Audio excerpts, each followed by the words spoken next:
I mean, it's quite an aggressive move there, actually, to be honest. It's another very ambitious outside overtake. Completely different way in the way you drive that game. He would have been in the wall, that could have been race over. It sounds straightforward. I feel like there's a twist at some point. I think this is the trick. This is so hard. Okay, I'm leading.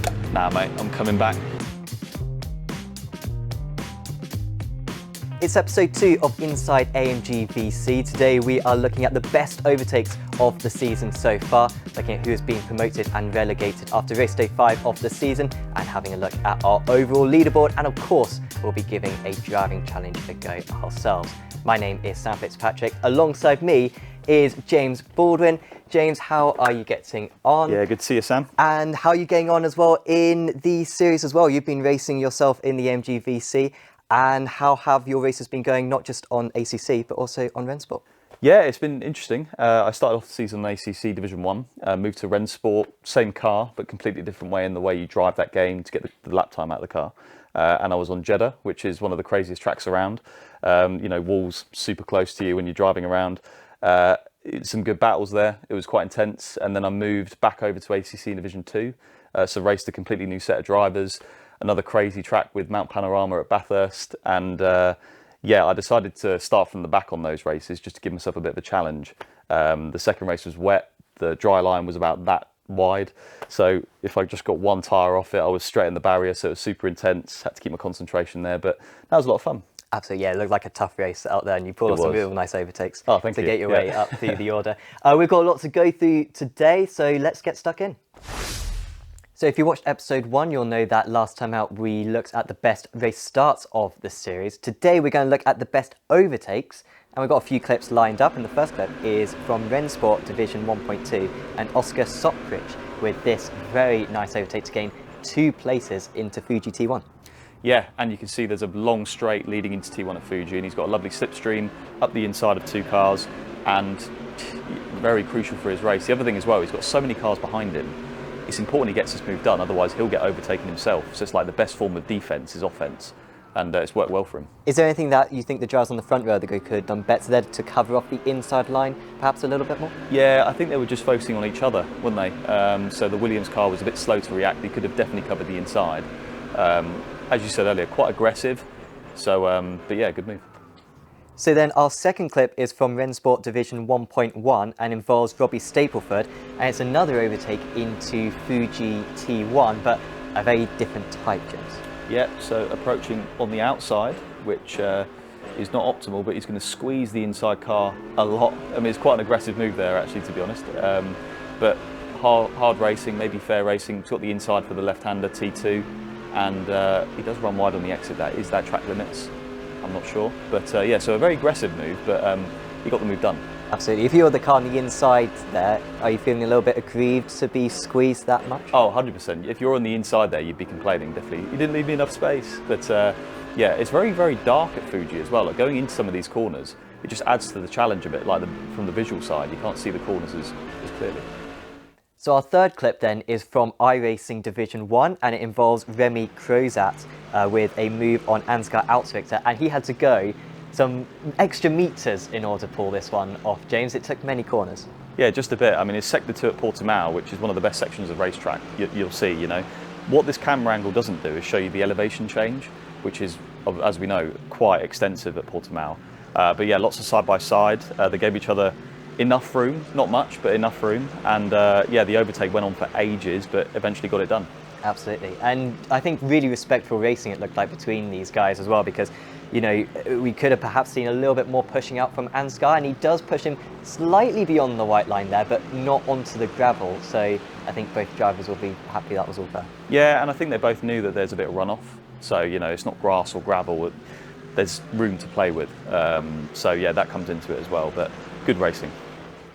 And now we've got another iRacing Division 1 clip then for our fourth video, and this one is Ansgar Outrichter involved again, but this time he's the one pulling off the move on Porto Silva, and it's another very ambitious outside overtake here, James. Yeah, around the outside at sunset, and you can see the car on the inside there bumping a lot because there's a huge bump on the apex. So very brave move. I think a lot of people would have opted to do the switchback, you know, back off on the entry, get him on the exit. That would have maybe worked as well. But yeah, proper brave move, and one of my favourites I've seen so far in this series. And it's always tricky as well with Sebring, the bumps through that sunset corner as well, because you get used to your racing line, and once you go off that racing line, you don't know what bumps are out there. So that was pretty brave stuff. Good racing from both as well. It would have been very easy for Porto on the inside to make a mistake there, but they both kept it very clean. So good racing, yeah. And then our final clip is from iRacing Division 2 and Justin de Jong passing Luka Zverkov. And this was a bit of a two-parter, James. Gets him offline at T1 and makes the move at T2. That's right. So de Jong in his mirrors, maybe got the flashes on just to distract him even more. Got 50% of the move done at turn 1, forced an error, and then there was a gap to just dive bomb him into T2, get to the apex first, and there you go, he's made the move. So yeah. Is there anything that maybe the outside driver could have done there? Should they have taken their normal racing line, you reckon, or did they have to leave space in that situation? No, you're right. I think he might have been in his mirrors a bit much. I mean, it's very easy with this angle, with hindsight, to go, oh yeah, he had loads of room. But when you're in the moment on a single screen, you can't see what's beside you. It can be quite hard to know, is he alongside, is he behind me? So I'm sure he'll watch this back and go, yeah, I should have done a better job. He'll learn from it. But yeah, overall, good overtake.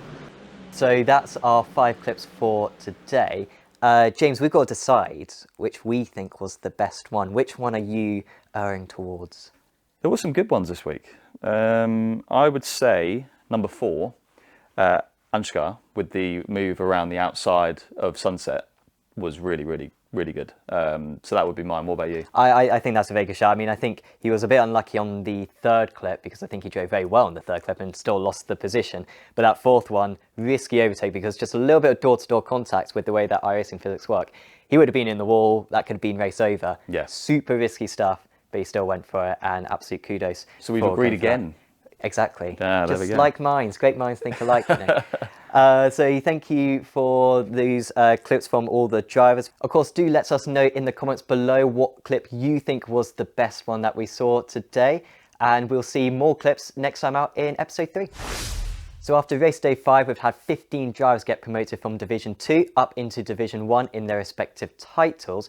And we're going to have a look at a few clips of some of those drivers who have been promoted. And this first one is from Alessio Cataneo, who managed to make this crucial overtake up into P2 on a very wet Bathurst circuit. Yeah, and you can see the drying line there. So and they're on slicks in that moment as well, so even sketchier conditions.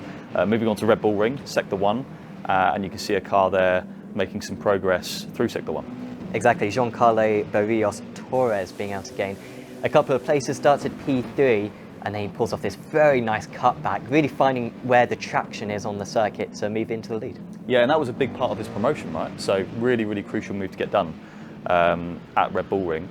Moving on to Sebring, and this is Daniel Morad actually, isn't it, at the start, in the Purple Beast livery, which is a really cool livery. Yeah, he managed to get into the lead, but Lucas Hofrichter got the race win because Daniel is a guest driver, but credit to Lucas, managed to stay right on his tail all the way through and got some crucial points for his promotion with that. And then this final clip is Esteban Mezeas going from P5 up into P2 on lap 1, and this was that move for the 2nd place. Yeah, into the last sector at Bathurst, and again, all of these moves were very crucial for their promotion, which gets them into Division 1. So yeah, all on the line, but people, yeah, you know, delivering under pressure. Absolutely, and of course we've still got some more races of the season to go, so those drivers will enjoy their time in Division 1 before the end of the season. And now we can have a look at the standings after race day 5 of the season. And James, we've got a new leader. Alexandro Bico is now at the top of the overall leaderboard. That's right, and he was P2 last time we checked, wasn't he? So he's gone up 1 place. He's got a 3.5 point buffer, which, you know, it doesn't sound like much, but it always helps.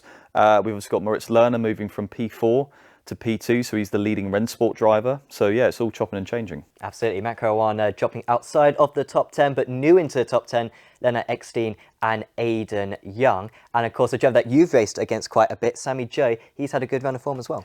Yeah, and he's the leading Assetto Corsa Competizione PC driver, and that split's got some very good drivers. So I think they're actually taking a few points off each other in that series, or in that split, sorry. And yeah, he's only 12 points off the overall lead from Bico. So it's very close, it's changing a lot, and I think it's going to change even more before the end of the season. We'll see in episode 3 what the final standings are.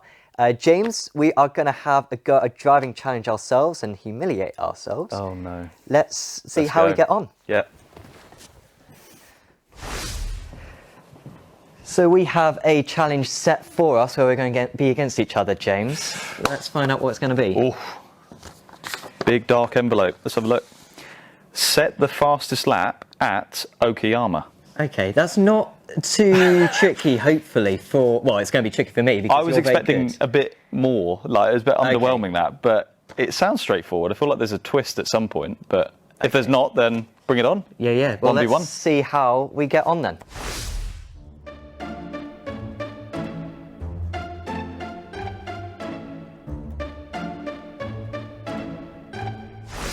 So we're now in the rigs and we're about to find out if there's any surprises maybe, James. We're a little bit suspicious, It honestly. just says set the fastest lap at Okayama. Yeah.